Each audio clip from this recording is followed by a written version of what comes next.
అందరికీ స్వాగతం అండి. మనం ప్రతి ఆదివారం చెప్పుకునే కథల్లో భాగంగా ఈరోజు ఈ కథ. రంజనికి పెళ్ళై అత్తవారింటికి వచ్చింది. భర్తతో కలిసి ఆ ఇంట్లో అడుగుపెట్టింది మొదలు తన జీవితంలో ఇన్ని కష్టాలు ఎదుర్కోవాల్సి వస్తుందని ఎప్పుడూ ఊహించలేదు.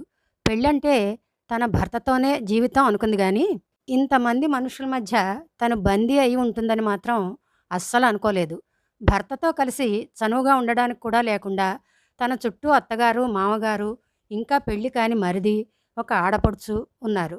అందరి మధ్య అణిగిమణిగి ఉండాల్సిందే. తెల్లారింది మొదలు తలుపులు తీసి గుమ్మంలో వేసిన పాల ప్యాకెట్లు తీయడం దగ్గర నుంచి రాత్రి తలుపులు మూయడం వరకు అన్నీ తను చూడాల్సిందే.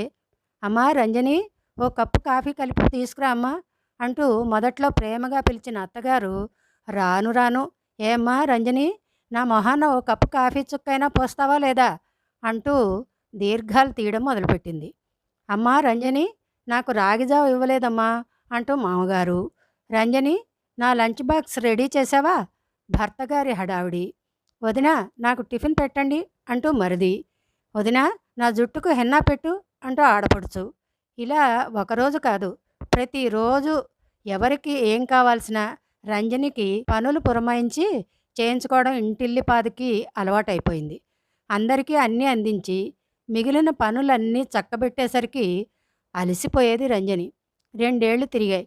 తాను తల్లి కాబోతుందన్న వార్త అందరూ సంతోషించినా ఎవరూ పనులు చెప్పడం మాత్రం మానలేదు.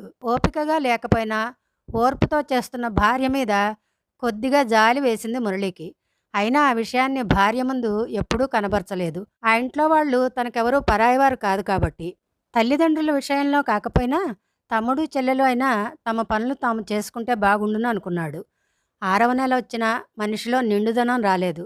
చెకప్ చేసే డాక్టర్ కడుపులో బిడ్డ ఎదగడానికి సరైన ఆహారం తింటూ బెడ్ రెస్ట్ తీసుకోమని చెప్పడంతో మురళి బాగా ఆలోచించాడు. భార్య ఇంకా ఇక్కడే ఉంటే డాక్టర్ సలహాను పాటించడం కష్టమని భార్యను పుట్టింట్లో దింపేసి వచ్చాడు. అక్కడికి తల్లి మొత్తుకుంటూనే ఉంది.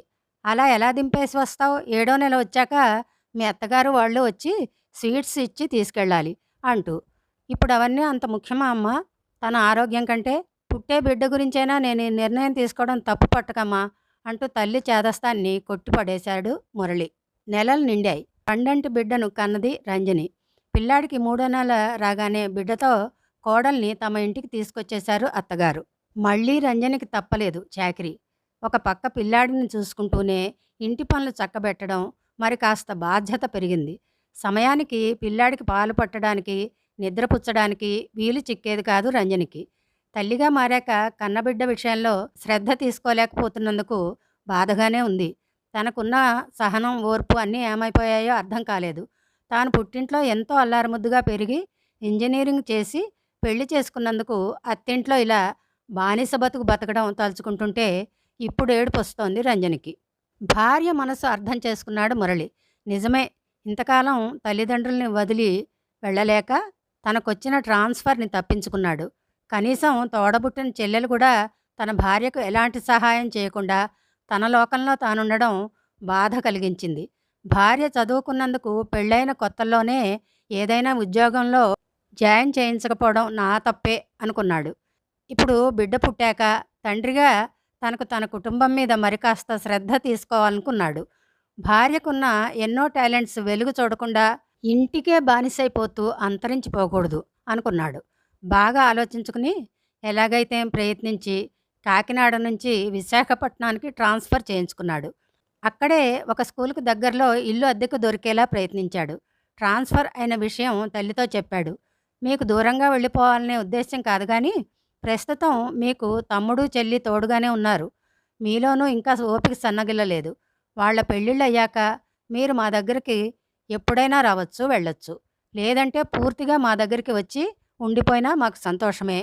నన్ను నమ్మి వచ్చినందుకు నా భార్య విషయంలో నేను బాగా ఆలోచించే ఒక నిర్ణయానికి వచ్చాను. మా పెళ్ళయి రంజని ఈ ఇంటికి వచ్చినప్పటి నుంచి చూస్తూనే ఉన్నాను. ఒక్క క్షణం ఖాళీ లేకుండా ఇంటి పనులన్నీ తనతోనే చేయిస్తున్నారు. పైగా బాబు పెంపకం కూడా చూసుకోవాలి కదా. తనకు చదువుతో పాటు ఎన్నో టాలెంట్స్ ఉన్నాయి. అవన్నీ మరుగున ఉంచేస్తూ భార్య అంటే బానిస అనుకునే సగటు మగాడిలా నేను ఉండలేనమ్మా. ఇంటికొచ్చిన కోడల్ని ఆ ఇంట్లో వాళ్ళెవరు అర్థం చేసుకున్నా చేసుకోపోయినా భర్తగా భార్యని ప్రతి మగాడు అర్థం చేసుకున్నప్పుడే ఆమె జీవితానికి న్యాయం చేసినట్టు. రంజనికి మంచి చదువుతో పాటు తనకున్న టాలెంట్స్‌లో అబాకస్ నేర్పించడంలో చాలా ప్రావీణ్యం ఉంది. బాబుని చూసుకుంటూ అక్కడ స్కూల్లో పార్ట్ టైమ్ స్టూడెంట్స్‌కి చెప్పడానికి టీచర్ పోస్ట్ కూడా చూశాను అంటూ చెప్తున్న కొడుకు మాటలు విని ఏమీ మాట్లాడలేకపోయారు తల్లిదండ్రులు.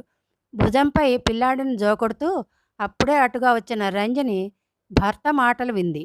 భార్య అంటే బానిస కాదని, తనతో ఉద్యోగాన్ని కూడా చేయిస్తానని కన్నతల్లికి చెప్తున్న తీరుకి ఎంతో గర్వంగా చూసింది భర్త మురళిని రంజని.